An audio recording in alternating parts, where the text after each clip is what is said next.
Tu n'es pas le Dieu des morts, mais des vivants. Voilà pourquoi tu as dit que tout ce qui respire te loue. Tu es digne de recevoir honneur et gloire. Tu ne commandes pas ce qui te revient de toi. Oui, Seigneur, c'est à toi seul qu'appartiennent le règne, la puissance et la gloire en ces lieux et dans tous les siècles. Nous saluons le mystère de ta présence. Tous ces cœurs qui sont disposés ce soir à écouter le son de ta voix. Alors qu'un homme et une femme soient désaltérés ce soir. Donne à celui qui a faim et qui a soif ce soir. Saint-Esprit, glorifie Jésus. Révèle Christ encore dans nos cœurs, afin que l'honneur lui revienne à lui seul. Et c'est dans l'excellence de son nom que ce soir nous avons ainsi prié. Et avec les rachetés de l'agneau qui sont là ce soir, nous disons Amen, Amen et Amen. Que Dieu nous bénisse. Alléluia. Merci Seigneur. Alors on va commencer ce soir. Je pense que ce soir, on va aller un peu dans le sens de ce que j'avais partagé le dimanche ici. Parce que c'est une semaine où vous devez prier. Ça va être renforcé, encouragé un peu dans le sens de ce que j'ai partagé le dimanche.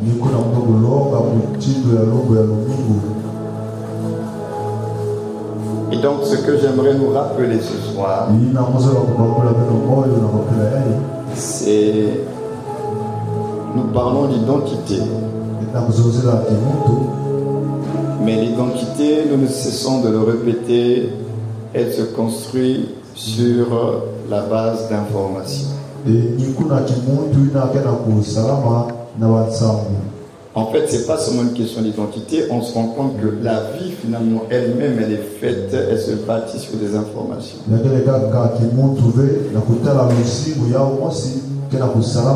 Aujourd'hui, nous parlons du péché et de l'humanité, c'est une question d'information. C'est parce que Satan est venu avec une information. Et cette information, elle a été reçue par Ève. Elle a traité cette information, elle a interprété, ça a produit les résultats que nous avons aujourd'hui.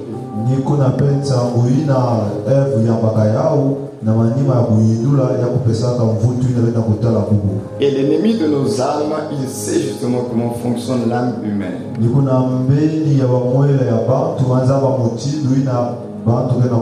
C'est pourquoi le diable sait très bien qu'il n'a pas le pouvoir de vous obliger à faire ce que vous ne voulez pas. Il le sait.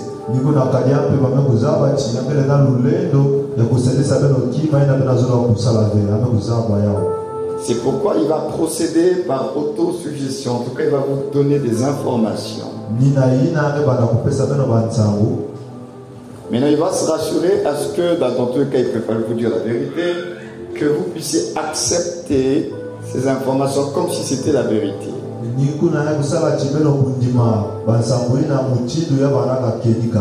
Parce qu'il sait que dès l'instant où vous avez accepté un mensonge comme une vérité, vous allez maintenant être conduit par ce mensonge-là.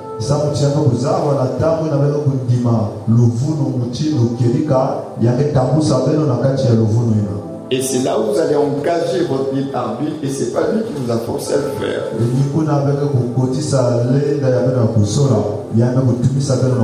Lui, il a tout simplement réussi à vous faire accepter un mensonge comme étant une vérité.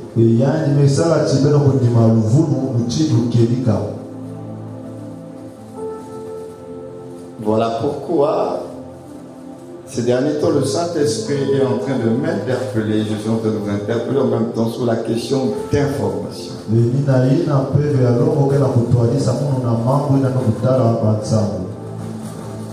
Tous les problèmes, la plupart que nous avons, c'est toujours lié aux informations qu'on reçoit.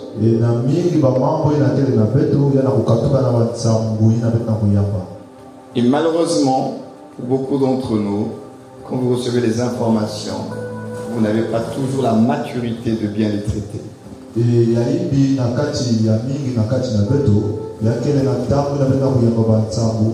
facilement, vous prenez position sur des informations sans les avoir vérifiées.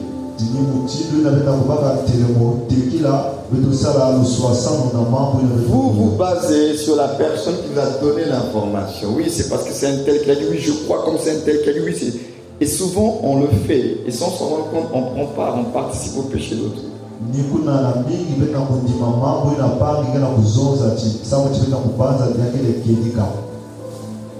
Et ces derniers temps, le Saint-Esprit ne me lâche pas avec cette affaire d'information. C'est une question d'information.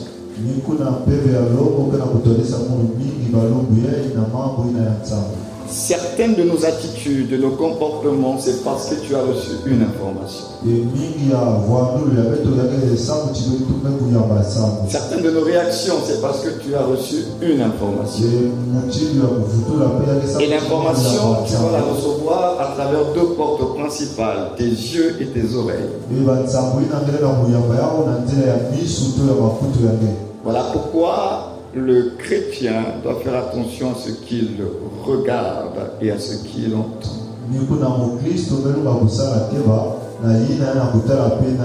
Parce que ce sont les deux portes principales qui viennent affecter votre foi.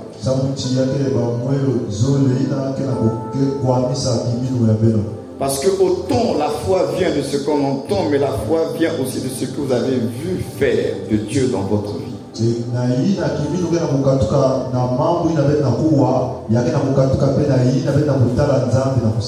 Parce qu'il y a des situations dans la vie où vous avez besoin de voir pour croire.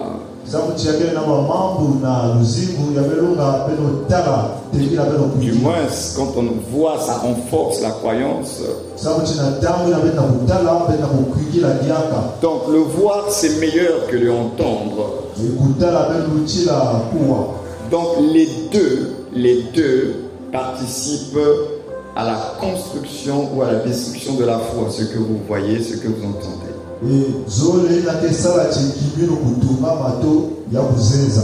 Donc ne négligez pas ce que vous voyez et ce que vous entendez, parce que ça peut vous construire comme ça peut vous détruire.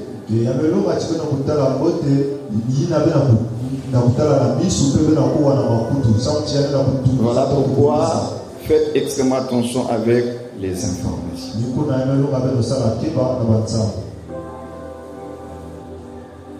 Je vais prendre quelque chose d'assez banal avant que je rentre ce que je vais partager ce soir. La semaine passée, il y a eu sur les réseaux la nouvelle selon laquelle McDonald's s'est ouvert ici à Pointe-Noire.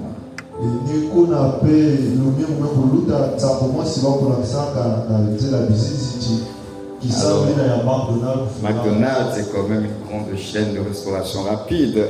McDonald's installé à Pointe-Noire. Et vous voyez l'image du McDonald's là, effectivement dans la ville de Pointe-Noire.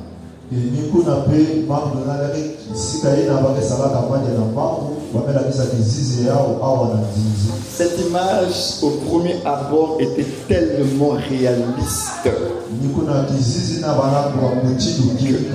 premier coup d'œil c'était difficile de se rendre compte que c'était un montage.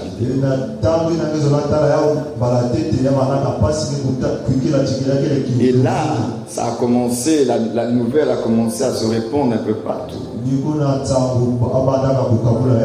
Mes enfants d'ailleurs sont venus me parler de cela. Oui, papa, il y a le McDonald's. J'ai dit à ma fille, il n'y a pas McDonald's ici. Ce que tu as vu là, c'est une fausse information. D'abord de un, et l'image c'est un montage.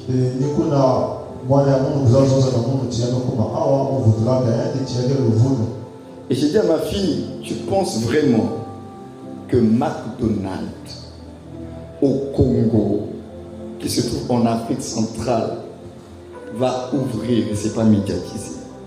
Une première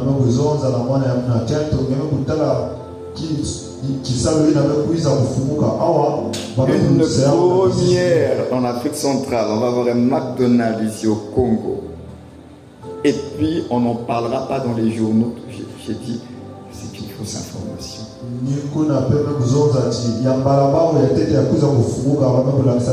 Maintenant, imaginez le nombre de personnes qui ont fait des débats autour de cette affaire de McDonald's au Congo. Non, c'est vrai. Moi-même, j'ai vu les images. Imaginez un peu les débats que ça a suscité dans les quartiers, dans les maisons. Tous ces débats, ces discours ont été alimentés sur une information. Une information visuelle. Ils ont vu quelque chose. Mais cette information visuelle, elle était fausse. Donc vous voyez comment l'information peut détruire des vies. Ça peut créer des histoires. Rien qu'une information.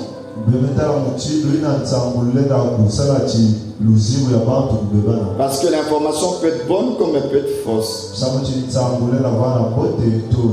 Elle peut être bien traitée comme elle peut être maltraitée.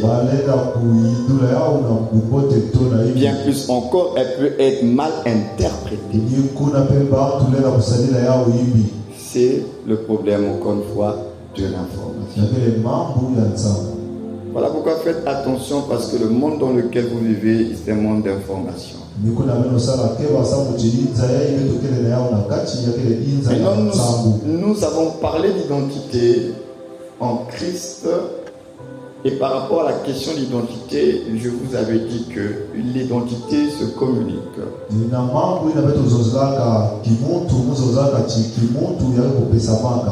Il faut dire à une personne qui elle est.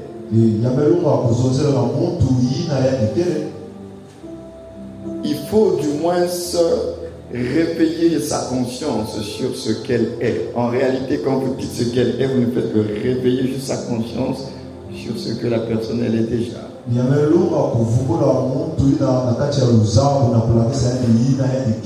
Je vous avais pris l'exemple d'un enfant. Les enfants, lorsqu'ils sont tout petits, ils n'ont pas encore la notion du genre. Ils ne savent pas ce qui est masculin, ils ne savent pas ce qui est féminin.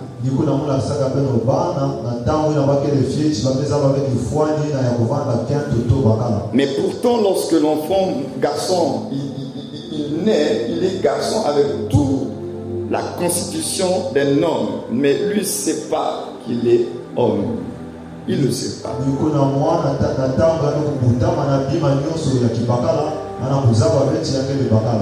Il va juste constater entre lui et sa petite sœur la différence. Elle n'est pas comme lui. Mais c'est juste un constat qu'il va faire. Mais ça ne va pas apporter grand-chose si on ne lui explique pas.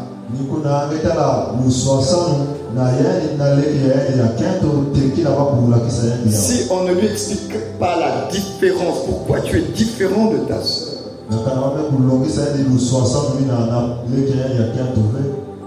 Et la sœur de l'autre côté aussi, il faut qu'on lui explique qu'elle n'est pas comme son frère et qu'elle ne doit pas faire certaines choses par rapport à son frère.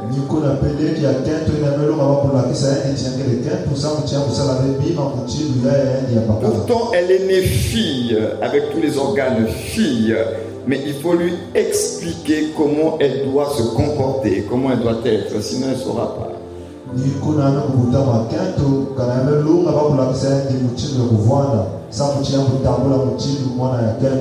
Donc, c'est là que vous comprenez que l'identité, ça se communique, ça s'explique, ça se transmet.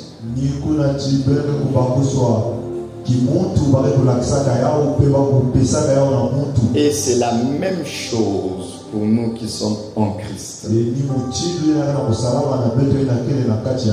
La Bible dit que si quelqu'un est en Christ, il est une nouvelle création. C'est vrai.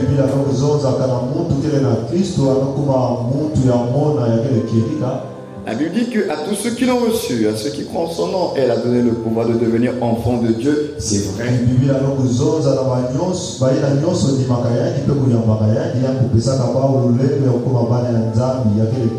La Bible dit que l'Esprit de Dieu rend témoignage à notre esprit que nous sommes enfants de Dieu. C'est vrai.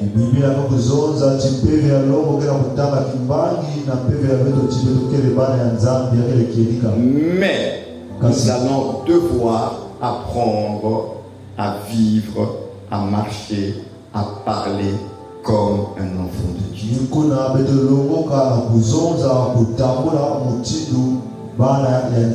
C'est-à-dire que la nouvelle vie dans laquelle vous êtes, vous allez devoir apprendre ses codes, son langage, comment ça se passe.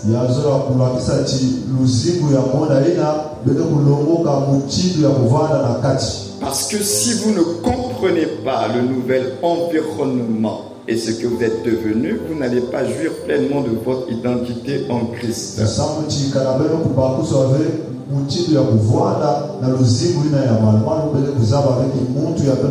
De la même manière qu'un enfant, pour revenir encore à cette illustration d'enfant, un enfant naît avec des jambes, à moins qu'il soit handicapé, mais il va devoir apprendre à marcher.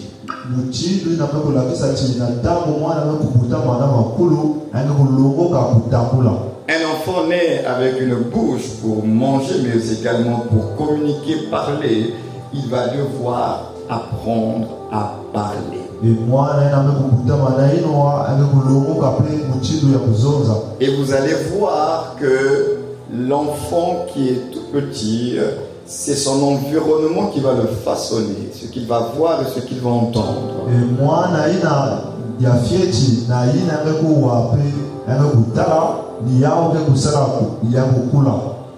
On nous raconte l'histoire d'une femme qui a eu un enfant avec un monsieur et qui ne voulait pas assumer cet enfant du vivant de son mari, et puis elle a enfermé cet enfant dans un poulailler au milieu des poules.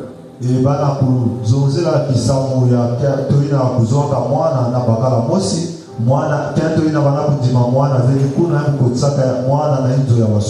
pense qu'elle venait de temps en temps pour l'alimenter, tout ça, mais l'enfant était plutôt au milieu de ces animaux-là.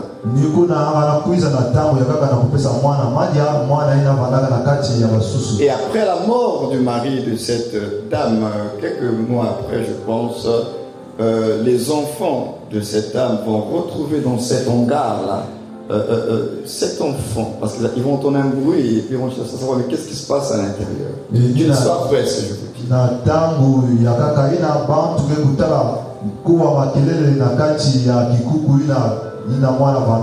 Et c'est là qu'ils vont découvrir un petit garçon qui était là-dedans. Mais ce petit garçon qui était là-dedans ne parlait pas leur langue, il ne parlait pas. Mais les sons qu'il émettait, c'était tout simplement le gloussement des poules. Il faisait le bruit des poules, il ne parlait pas le langage humain.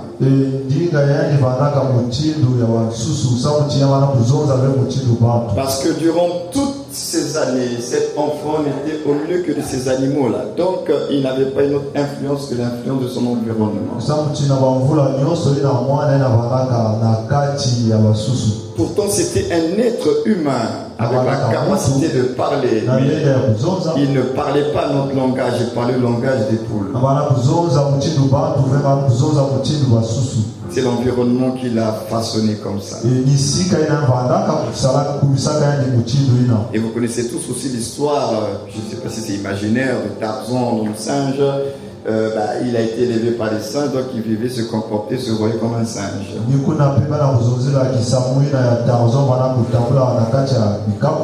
Un être humain qui est censé être debout et marcher droitement, il est obligé de marcher comme des singes parce qu'il pense, il croit qu'il est un singe.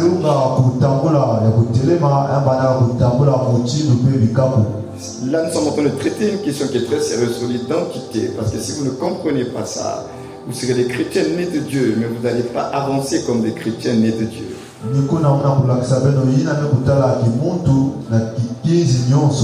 Parce que la vie en Christ ne fait pas de nous des religieux. Ça n'a rien à voir, ce n'est pas de la religion. Nous devons pleinement manifester qui nous sommes selon Dieu. Donc, vous avez compris que sur le plan naturel, nous pouvons être influencés dès le bas âge parce que nous voyons et ce que nous entendons.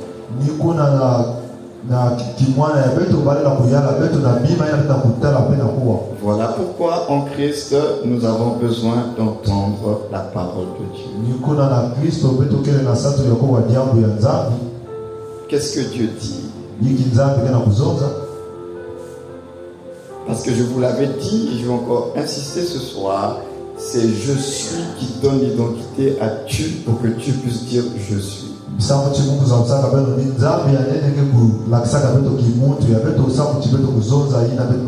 Tant que je suis ne parle pas à tu ne sais pas qui il est.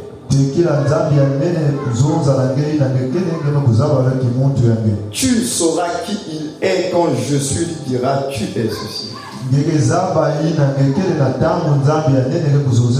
Et c'est à ce moment-là que tu découvres qui il est et il peut maintenant dire je suis.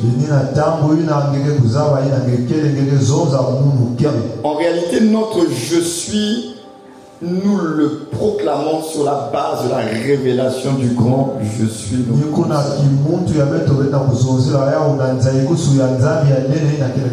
Et le grand je suis nous parle à travers le livre. C'est à travers le livre que le grand je suis te dit tu es. Et quand tu saisis, tu captes ce que le grand je suis dit à travers le livre, maintenant tu pourras avec assurance dire toi aussi je suis. Et quand je suis que tu vas dire, c'est pas un je suis parce qu'on te fait répéter des je suis. C'est un je suis parce que tu as d'abord au préalable reçu la révélation du grand je suis.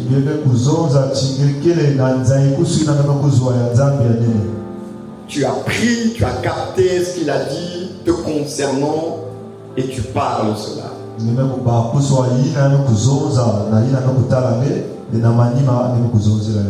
pourquoi vous voyez les enfants, ils sont tout petits et puis ils pleurent et puis ils disent non, tu sais, les garçons ça ne pleure pas n'importe comment comme les filles, non, tu es un garçon, tu es un garçon. L'enfant il entend ça, il a capté l'information.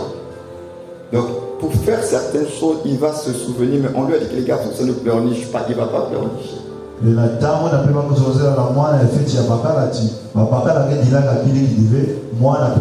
dit non, les garçons ne pleurent pas, je suis un garçon, je suis fort. Il se répète les paroles, ce sont des paroles qui forcent son identité.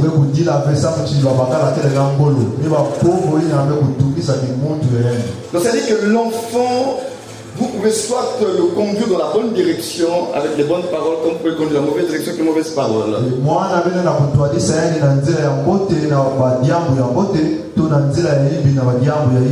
Si vous voulez que l'enfant soit fort, stable dans la vie, ça commence depuis qu'il est petit. Voilà pourquoi vous allez remarquer qu'il y a certaines exigences que nous avons vis-à-vis des garçons, plus que les filles par exemple, parce que c'est un homme, il est peut-être héritier, non, lui on ne peut pas être trop comment on appelle ça, trop le caresser trop parce que c'est, on dit souvent, c'est quand même un homme, c'est un garçon, on le dit, n'est-ce pas?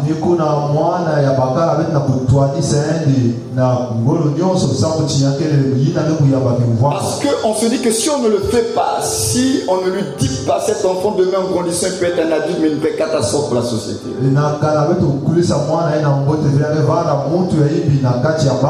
Après, certains parents qui étaient très durs avec leur fils, leurs premiers enfants étaient très durs parce que pour eux c'était l'héritier, donc il fallait vraiment le forger dans le caractère. Donc c'est là où vous comprenez que l'identité se forge sur la base des informations. D'ailleurs, même dans la société de tous les jours, quand on vous demande votre pièce d'identité, ce sont des informations.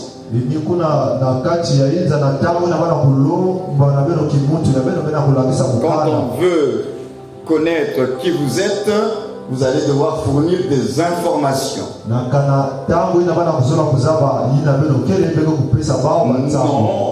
prénom, ce sont des informations. Date de naissance, lieu de naissance, ce sont des informations. Vos parents, père et mère, ce sont des informations. Donc votre identité, elle est forgée sur des informations. Donc pour avoir une visibilité sur votre personne, on a besoin d'informations. Voilà pourquoi, comme en ce moment, ce qui est en train de se passer ici, on fait du recensement, c'est pour avoir des informations.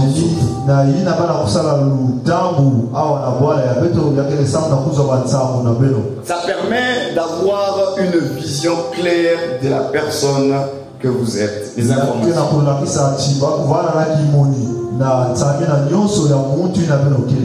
Donc je suis en train d'insister là-dessus parce que je me rends compte que c'est très vital. Beaucoup de chrétiens ne savent pas qui ils sont. Ils ne savent pas. Nous sommes dans des slogans. C'est-à-dire que quand on se retrouve dans l'église, c'est comme si le feu de l'église, pour un temps, nous fait oublier la vraie réalité des choses.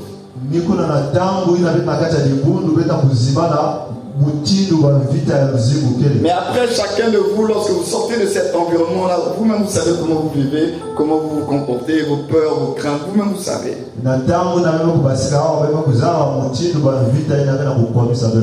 des gens qui se comportent vraiment comme des vrais païens lorsqu'ils sortent de cet environnement-là. Ça confirme qu'il y a une véritable crise d'identité dans l'église. L'église de Jésus-Christ locale, je parle bien sûr de l'église locale, il y a une véritable crise d'identité. Mais cette crise d'identité, en partie, la responsabilité, c'est nous les pasteurs. Parce que vous, quand vous venez dans nos ministères, on est censé vous communiquer l'identité.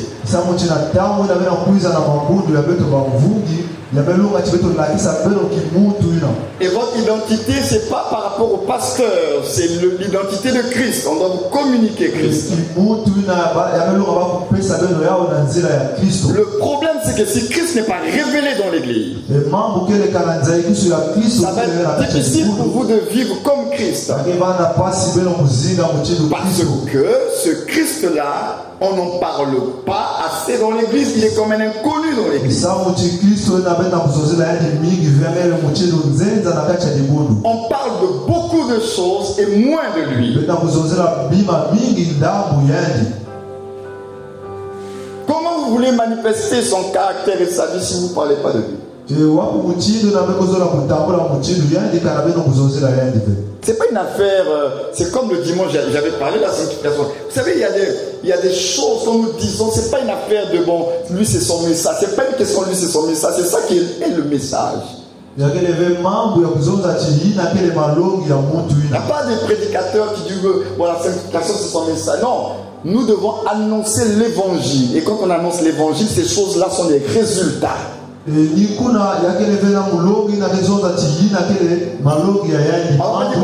le vieux père, lui, se spécialise sur Christ. Je ne me spécialise pas sur Christ, je suis en train de prêcher l'évangile. Et quand on parle de l'évangile, on parle de tout ce qui le concerne. Parce que l'évangile concerne qu'une personne, c'est parler que de lui. Donc vous ne pouvez pas dire que lui prêche le Christ. Non, il ne prêche pas Christ, il prêche l'évangile de Christ. Parce qu'aujourd'hui nous avons beaucoup de prédicateurs. Mais tous ne prêchent pas l'évangile. On parle de Dieu, mais on ne parle pas de l'évangile. L'évangile c'est autre chose. Donc il n'y a pas de bon, lui c'est seulement un christologue. Non, il n'y a pas de christologue dans cette affaire. Nous prêchons l'évangile. L'apôtre Paul le dit dans Romains chapitre 1 verset 4. Il dit l'évangile qui est annoncé depuis les temps anciens, qui concerne, quand on dit car ça concerne, c'est lui qui en est l'objet, on est le cœur, le sang, c'est de lui dont il est question. L'évangile qui concerne son fils. C'est pas une affaire de parler de Dieu. Parce que Dieu là, vous ne le connaissez pas, vous ne l'avez jamais vu. Mais c'est le Fils qui est dans le sein du Père qui va nous parler du Père. Donc vous ne pouvez pas dire qu'on parle de Dieu et puis vous ne parlez pas du Fils de Dieu. Non. Dieu, personne ne l'a vu, il est resté invisible. Mais il a été rendu visible par le Fils. Et ce Fils-là, on dit que c'est celui qui a connu le Père. Alors, comment celui qui est censé nous révéler le Dieu invisible, on ne veut pas chercher à le connaître et on prétend parler de Dieu et prêcher l'évangile?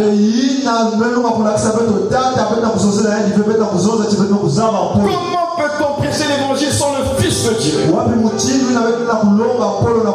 parle de tout mais sauf de lui. Et puis on dit c'est ça l'évangile. L'évangile c'est pas prêcher. L'évangile c'est annoncer la bonne nouvelle autour de Jésus. Qui est-il? Qu'a-t-il fait? Sa personne et son œuvre, avec toutes les conséquences qu'il y a. Non seulement il y a qui il est, il y a son œuvre. On est obligé dans l'évangile d'annoncer l'incarnation. La parole faite chair. On est obligé d'amener les gens après à la croix.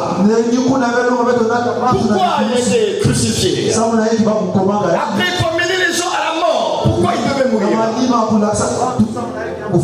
Ensuite il faut amener les gens à l'ensevelissement. Pourquoi il a été dans le séjour des morts? Après il faut amener les gens à la résurrection. Pourquoi il est ressuscité? Je dis bien expliquer le pourquoi, pas dire en passant Jésus est juste ressuscité. Non, moi je parle d'expliquer le pourquoi. Mais non, il est ressuscité, il a fait 40 jours sur la terre, après il est monté dans la gloire. Pourquoi l'ascension? Alors il monte dans la gloire, il s'assoit à la droite du Père. On appelle ça l'intronisation. Pourquoi il a été intronisé? Quel était le but? Et qu'est-ce qu'il est en train de faire là? Et intronisé, on nous dit qu'il va revenir bientôt. Tout ce que je viens de vous dire, c'est ce qu'on appelle l'évangile. C'est la bonne nouvelle de Jésus-Christ. Parole faite chair. Crucifié, enseveli, ressuscité. Glorifié, intronisé. Et qui revient bientôt. Ça, c'est l'évangile. Et c'est ce que Dieu veut que l'Église entende. La bonne nouvelle de Jésus-Christ. C'est-à-dire que la priorité de Dieu, c'est qu'avant toute chose, vous puissiez entendre l'évangile. C'est pas autre chose, pas les autres messages extérieurs. Ces messages-là sont complémentaires, c'est comme des desserts. Mais le plat principal, c'est l'évangile. C'est ça ce que Dieu veut que vous puissiez comprendre.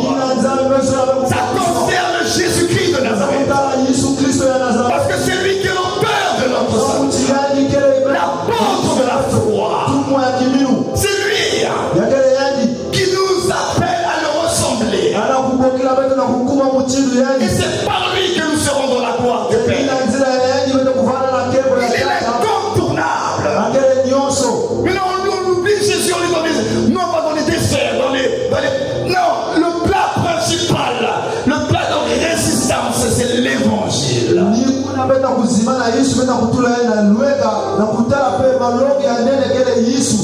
Et dans cet évangile, il y a la bonne nouvelle du royaume de Dieu. Dans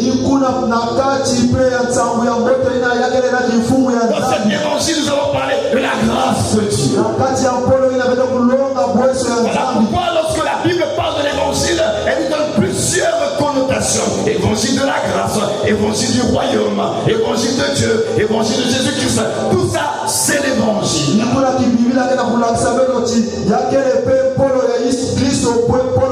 Parce que vous ne pouvez pas parler du roi sans parler du royaume. Alors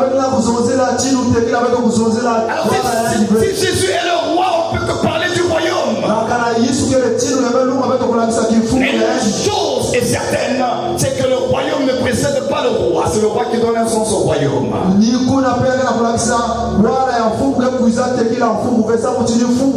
Voilà pourquoi lorsqu'il s'est manifesté en chair, on a dit quoi? Le royaume est venu parmi les hommes. Parce que là où il y a le roi, il y a le royaume. Le royaume est incarné par son roi. Lorsqu'il n'y a plus de roi, le royaume aussi s'arrête. Tant qu'il y a le roi, il y a le sang royal, le royaume continue.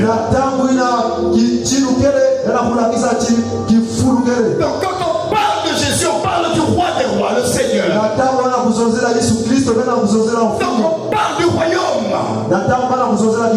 Donc il faut qu'on arrête de penser que non, il y en a qui ont, ça c'est leur message. Non, nous sommes tous appelés à prêcher l'évangile. Quelles que soient nos onctions, nous devons montrer au peuple de Dieu une seule personne, c'est Jésus-Christ.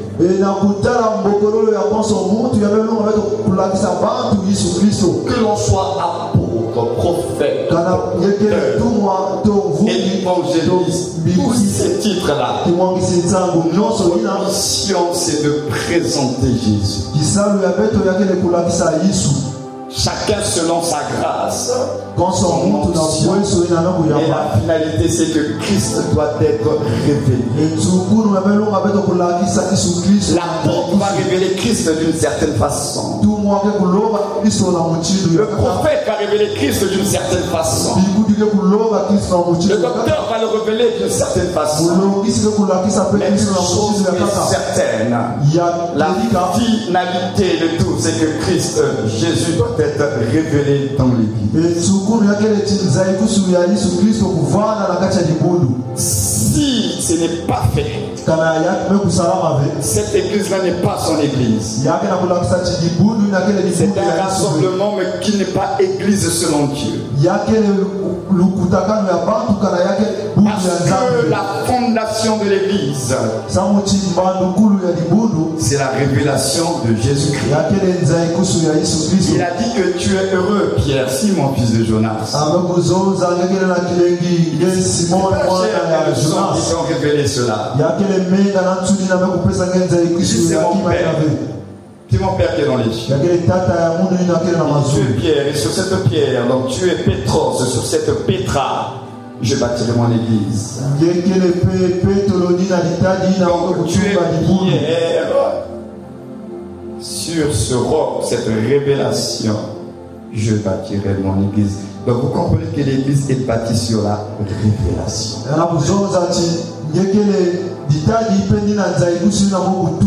Mais la révélation de qui? De Jésus-Christ. L'église est bâtie et se bâtit et se construit sur la révélation de Jésus-Christ. Il dit je, c'est lui-même qui va bâtir, c'est même pas nous les pasteurs, c'est lui qui va bâtir son église. Son ecclésia. C'est lui-même. Donc à ce moment-là, quand on comprend que c'est lui qui bâtit, Alors quel est notre rôle? C'est là où vous comprenez pourquoi la Bible dit qu'il a donné les uns comme, pas des apôtres, comme, parce que le véritable c'est lui. Nous ne sommes que des comme, parce que c'est celui qui fait à travers nous.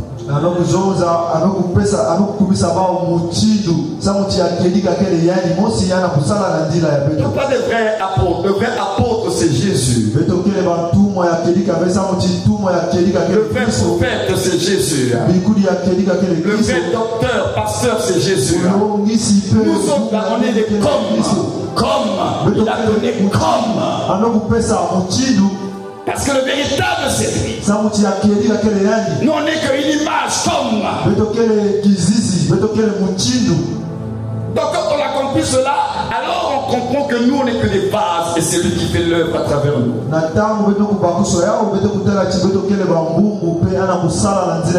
On est des instruments que lui il va utiliser. C'est lui qui joue la musique, c'est pas nous.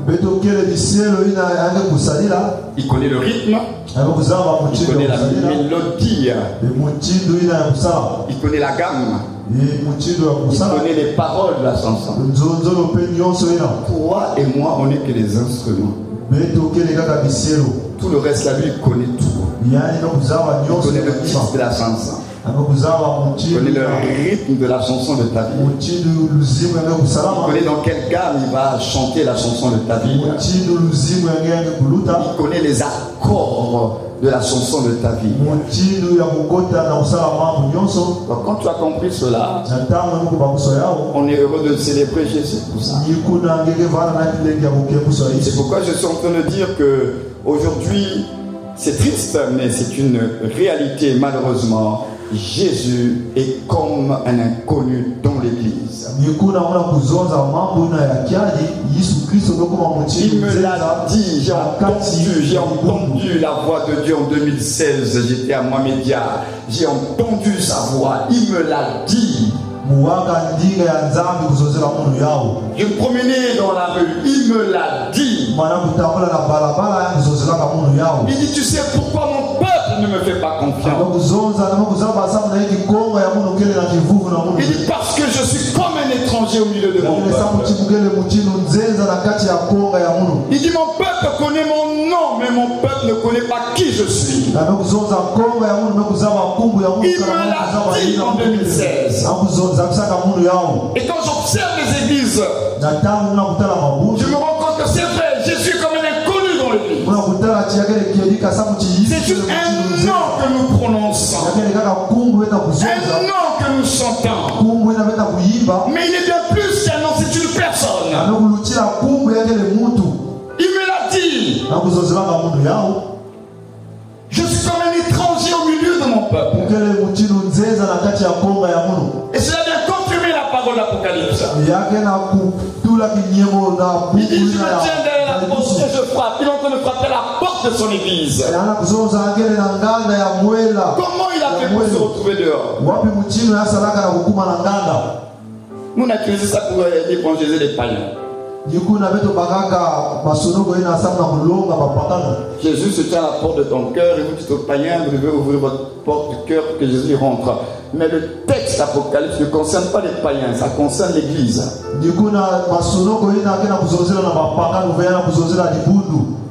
Ça concerne les 7 églises de l'Asie. Donc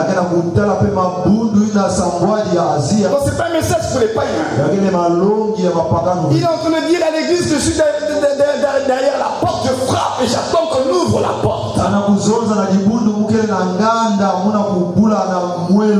Ça veut dire que dans les derniers temps, il y aura beaucoup de rassemblements, c'est vrai. Mais Jésus ne sera pas dans beaucoup de rassemblements, il est dehors.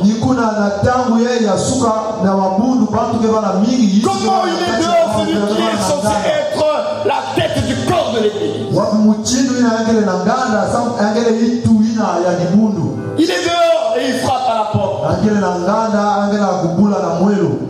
Parce que nous l'avons mis dehors. Et on a juste laissé pour se faire une bonne conscience le nom de Jésus. En passant on dit Jésus ou bien Christ, on n'est que dans des slogans aujourd'hui. Mais dans la réalité, il n'y a rien de lui dans tout ça. Alors comme aujourd'hui tout le monde parle de Christ, maintenant c'est à toutes les sauces, on met du Christ partout juste pour faire genre que lui, c'est quelqu'un qui parle de Christ, mais dans le fond, quand vous écoutez après le message, il n'y a rien de Christ là-dedans.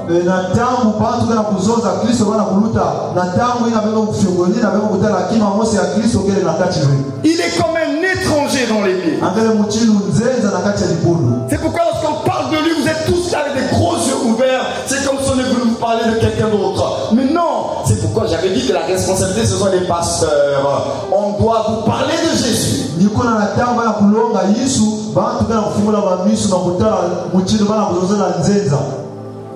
Il est comme un étranger.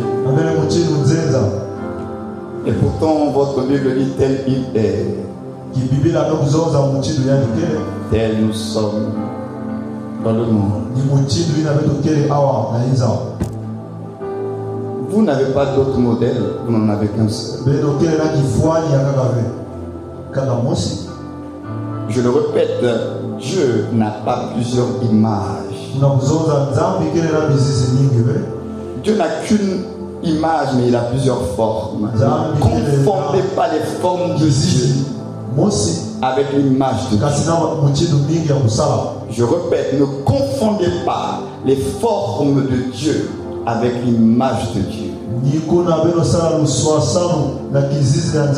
pas plusieurs images, il n'a qu'une seule image, mais il a plusieurs formes de manifestation.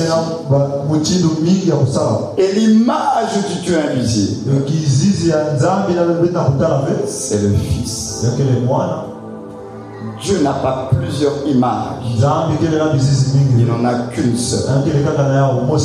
Il n'a qu'un seul révélateur. C'est le Fils.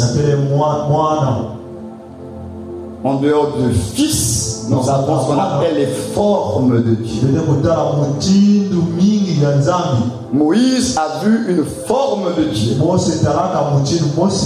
Les Élie, là, ils ont vu des formes de Dieu. Mais l'image du Dieu invisible, c'est le Fils. Et ce Fils a été manifesté en la personne de Jésus de Nazareth. Donc il n'y a pas un autre moyen de voir l'image de Dieu en dehors de Jésus. Les formes, les gens ont vécu les formes de Dieu dans l'ancienne alliance. Mais l'image de Dieu a été manifestée dans la nouvelle alliance à travers le Fils. Et aujourd'hui, nous qui n'avons pas vu ce Fils-là, nous avons reçu l'Esprit du Fils. Et c'est lui, le Saint-Esprit, qui nous aide maintenant à connaître le Fils de Dieu. Nous ne le connaîtrons pas sans l'Esprit. L'Esprit, c'est son Esprit. Donc, c'est le Saint-Esprit qui révèle Christ dans nos cœurs et qui le rend réel dans l'Église. Parce que vous et moi, on ne l'a pas vu. Hein? Nous n'étions pas là quand Jésus a marché sur la terre. Mais nous avons reçu l'Esprit du Fils. Et c'est par son Esprit que nous allons connaître, avoir les pensées, les sentiments du Fils de Dieu. C'est par le Saint-Esprit.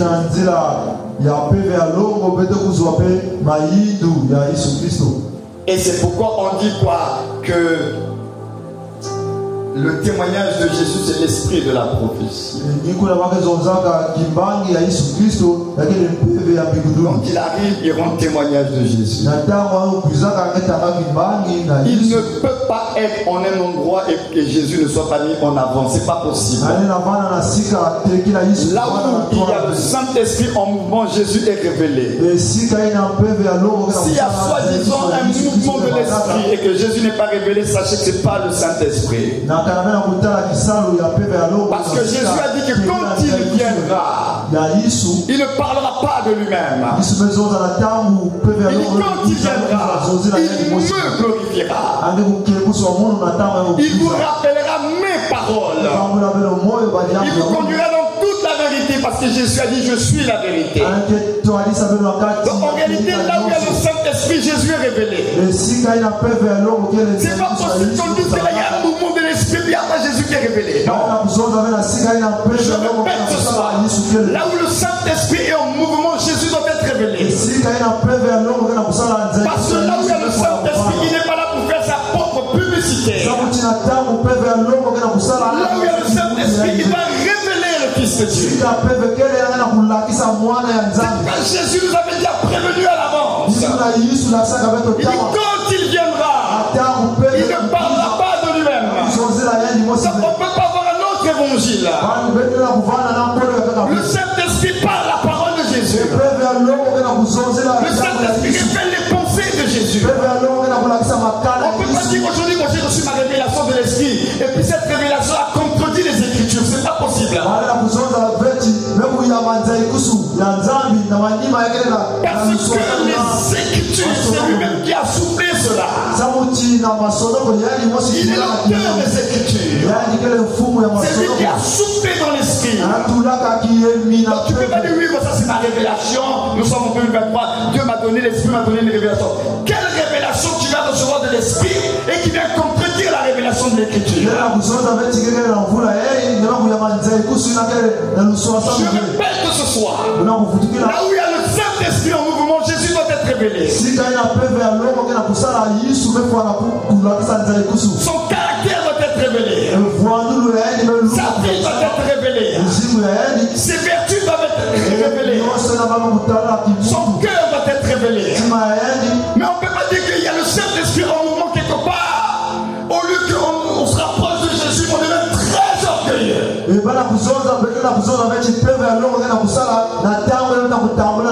Non, là où il va te communiquer les sentiments de Jésus.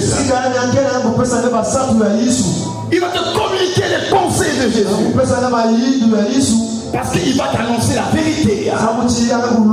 N'oubliez pas que les sentiments, les pensées viennent des informations. Le Saint-Esprit va vous communiquer les vérités qui viendront à vous. Pour que vous puissiez avoir la pensée de Christ. Et lorsque la pensée de Christ est là à cause des informations le concernant, ça va produire en vous les sentiments de Christ.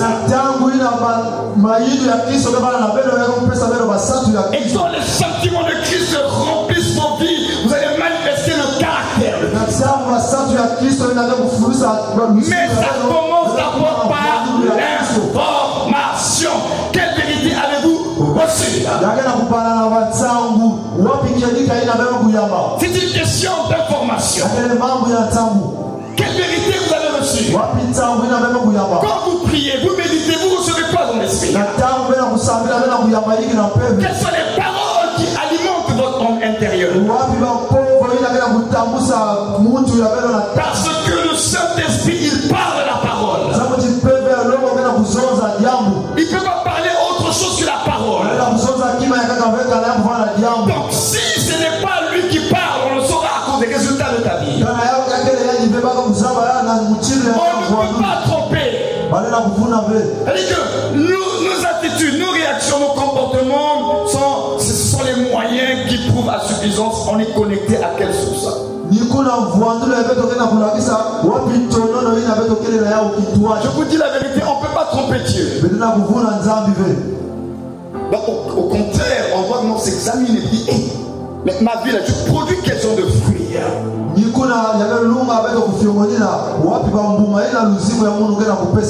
Je vous parle du fruit, je ne vous parle pas du don. Parce que le don, il s'exprime de lui-même. Et dans son expression, le don n'a même pas besoin de votre sanctification. Parce que c'est un don, Dieu t'a donné le don. Même quand tu es fatigué, comme c'est un don, il suffit que tu sois dans l'environnement de ce don-là, ça va s'activer de tout seul. C'est un don. Moi j'ai expérimenté cela. Moi je suis fatigué, épuisé. Je n'ai rien préparé. Et vous le voyez même quand je prêche, je n'ai pas de notes. Pourquoi j'ai pas de notes? Parce que ce que je suis dans l'élément de mon don. Quand je suis dans l'élément de mon don, il s'active tout seul, j'ai pas besoin de notes. C'est parce que je suis dans son environnement d'expression.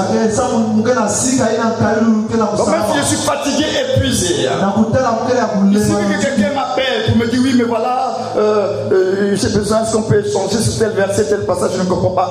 Il suffit que je commence à communiquer avec cette personne, et puis pas la chose s'active d'elle-même. Alors que j'étais fatigué, j'étais épuisé. Donc la chose là s'active d'elle-même, c'est un don. Mais c'est parce que Dieu cherche. Dieu ne cherche pas le don parce que ça vient de lui. Dieu cherche ce que le don produit en toi. C'est ce qu'on appelle le fruit. Dieu ne cherche pas le don. Et nous souvent on est un peu embrouillés avec les dons dans leur expression et on pense que c'est le fruit du don là que Dieu cherche. Non, ce n'est pas le fruit du don. Dieu cherche autre chose.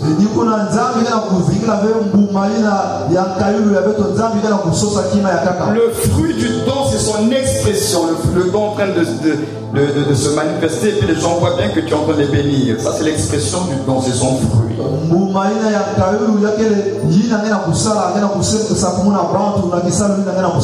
Mais Dieu cherche autre chose. Il cherche le fruit de l'esprit. C'est-à-dire l'impact du don qui t'amène à manifester le caractère de Christ.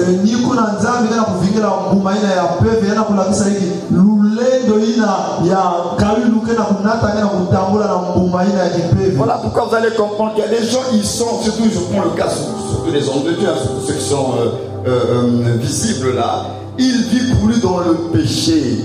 Il est brûlé dans l'adultère.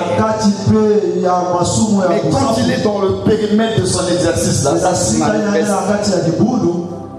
Il fait des miracles. Il y a des guérisons. Et les gens sont surpris. Parce que vous pensez que quand quelqu'un vit dans le péché, Dieu va bloquer le don. Donc Dieu ne bloquera pas le don. Il ne va pas bloquer cet temps.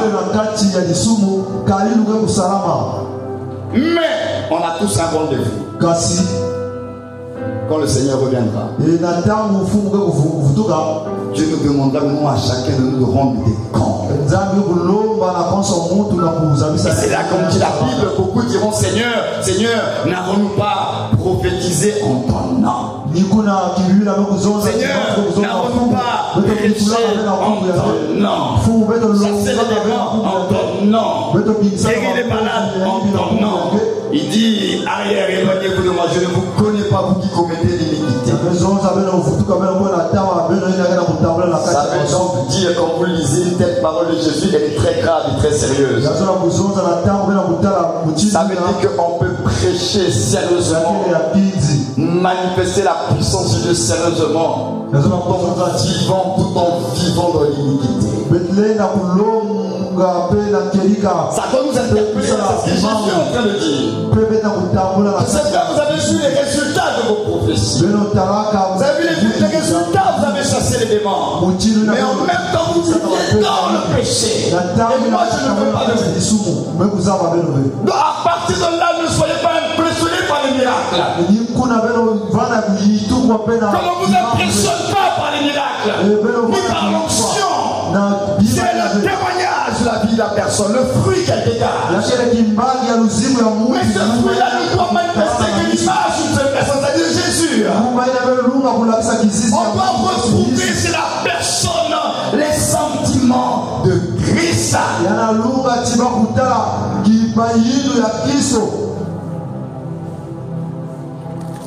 Nous sommes arrivés dans des temps où il faut que nous élevons le niveau d'interpellation. En tant qu'apôtre, je me dois tirer maintenant sérieusement la sonnette d'alarme.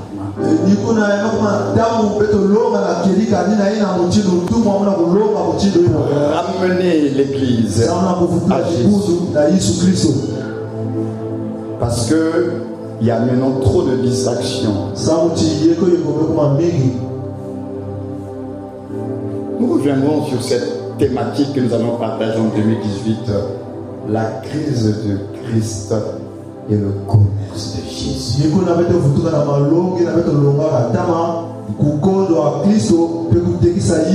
C'est-à-dire que lorsque Christ n'est plus révélé, lorsque Christ n'est plus annoncé, il ne nous reste plus que Jésus. Et à partir de Jésus, on commence à dire, venez à Jésus, il va vous donner. Venez à Jésus, il va vous donner. Parce qu'il n'y a plus la révélation.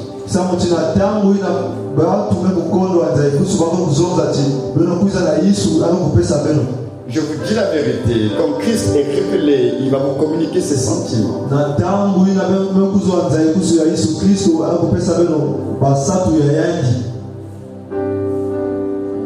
Les gens qui ne me connaissent pas, vous avez l'impression que l'apôtre a toujours été comme ça. Je n'ai pas toujours été comme ça. Moi, je vous ai dit.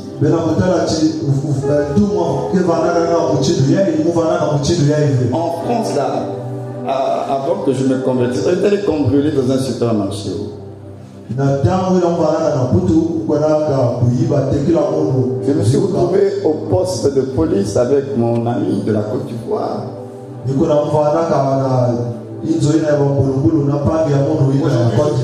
Aujourd'hui, je bénis Dieu parce que j'étais mineur à l'époque, mais si j'étais majeur, j'aurais un bon casier judiciaire au niveau de la France.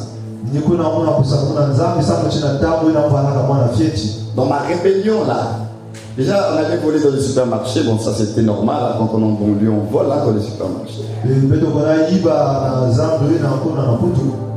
Mais quand je suis revenu en 92 au Congo,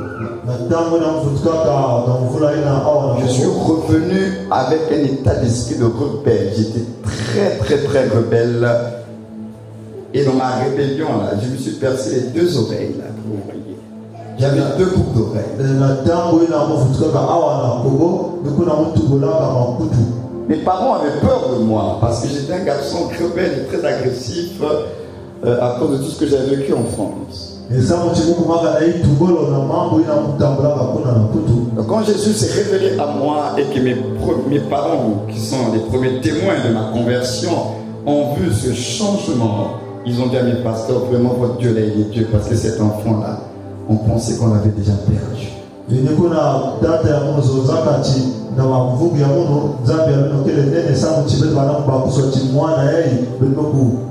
me voyez comme ça là, en train de trembler moi-même par rapport à la parole de Dieu là, mais je pouvais faire comme tout le monde. Quand vous me voyez même dans l'exercice du ministère, j'ai certaines retenues là. C'est à cause de Dieu. Vous ne pouvez pas dire que vous l'avez rencontré et ne pas avoir ses sentiments.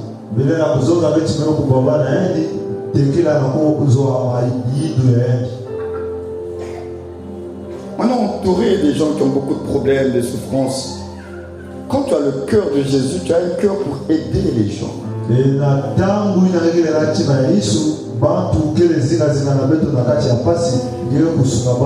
as une certaine patience aussi qui est là. Qu'est-ce que j'ai pas subi? J'ai subi tellement de choses dans le ministère que j'aurais pu revendiquer ma position et puis écraser les gens.